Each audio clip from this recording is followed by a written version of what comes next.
Pag-usapan natin kung ano nga ba ang calamity loan dito sa SSS. By the way, kung first time mo sa channel natin, gusto mo pa ng mga online tutorial videos katulad nito, please click the subscribe button. Dito sa SSS online account natin, pwede tayong mag-apply ng loan, salary loan, calamity loan, pension loan, at maging yung condonation or loan penalty condonation kung saan i-waive na yung penalty kapag hindi natin nabayaran yung mga lumang loan. Ngayon, pag-usapan natin yung calamity loan. Para saan ba ito at bakit tayo nakakakuha ng error message na katulad nito? Ito ay loan na pinapayagan ng SSS kung sakaling nagkaroon ng kalamidad sa lugar ninyo o dineklara ng gobyerno, mapa local man yan or national, kung nasa state of calamity ba yung area na nasasakupan. Pero kapag ba nakatira ka sa area na yun, automatically pwede ka na mag-apply ng SSS loan. Ang pinakapagbabasehan para sa calamity loan dito sa SSS ay kung ano yung nakadeklarang address mo dito sa SSS. Pwedeng i-check ang member information at member details at meron ditong local home address.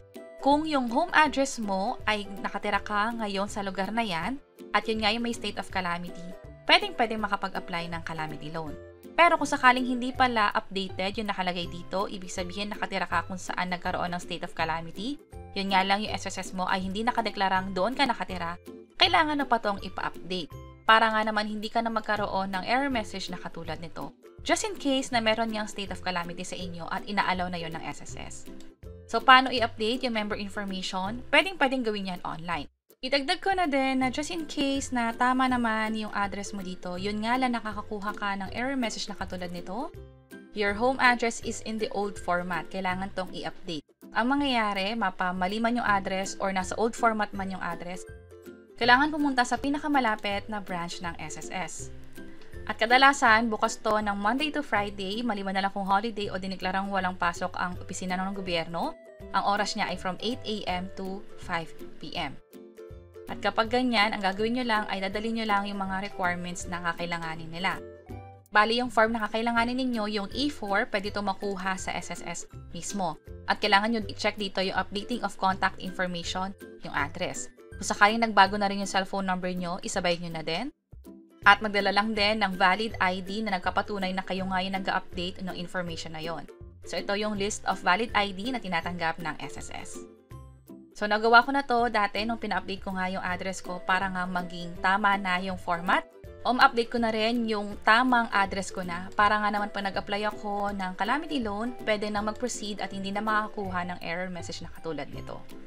Idagdag ko na din na bago ka nga naman pumunta sa SSS para magpa-update, i-double check mo muna kung qualified ka nga ba. Kasi baka mamaya updated na yung home address mo, pero hindi ka pala qualified. Para mag-qualify, dapat meron kang at least 36 monthly contributions sa SSS.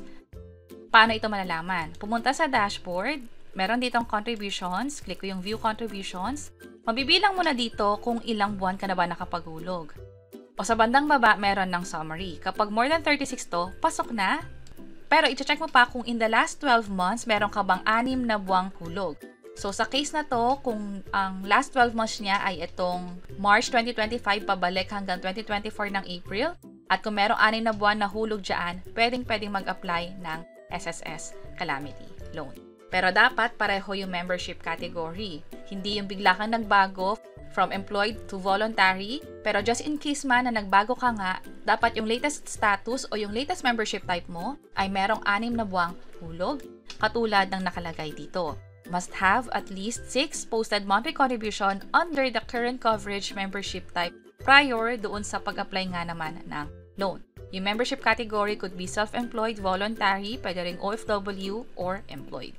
At tandaan na kung sakaling nakapag-claim ka na pala ng permanent disability or retirement, meron ka ring past due na loan sa SSS, meron ding condonation or inire-restructure yung loan mo sa SSS, possible hindi ka pa rin makapag-apply ng calamity loan dito sa SSS kahit na nasa state of calamity at tama na yung address mo doon sa SSS account mo.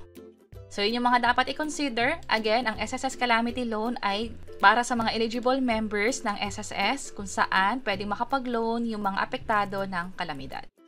And that's it. Para sa actual na experience namin sa pag-update ng home address, also kung paano kami nag-enroll ng bank account sa SSS para doon na i-transfer yung loan natin o ano pa mga benepisyo na i-apply natin sa SSS, pwede nyo nang i-check yung page or channel namin o yung mga video tutorials ay nasa link sa bandang baba. Sana makatulong. See you sa mga next videos!